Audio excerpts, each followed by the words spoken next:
ரசூலுல்லாஹி ஸல்லல்லாஹு அலைஹி வஸல்லம் சொன்னதான், மறுமை நாள் நெருங்கும் போது இந்த மாதிரி ஆன்சைட்டி, ஸ்ட்ரெஸ், சூசைடல், அது மரணிக்கணுங்கிற எண்ணம் இதுவெல்லாம் அதிகமாயிடும். இன்னைக்கு இருக்கக்கூடிய ஜென்ரேஷனுடைய இருக்கமே அதுதான்.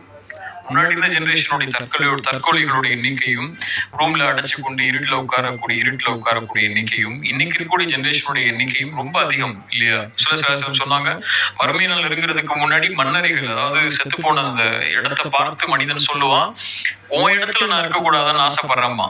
எல்லாருமே மரணத்தை விரும்ப ஆரம்பிக்கக்கூடிய நிலைமை ஏற்படும் மறுமைக்கு முன்னாடி. அந்த ஒரு காலத்துலதான் நம்ம இருக்கிறோம்.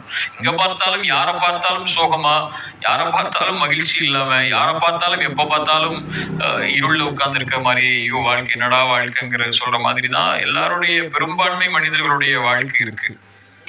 சோதனை வரும்போது இறை நம்பிக்கை கொண்டவனுக்கு குர்ஆன் கொடுக்கக்கூடிய வழி, அலா பிதிக்ரில்லாஹி தத்மஇன்னுல் குலூப். அல்லாஹ்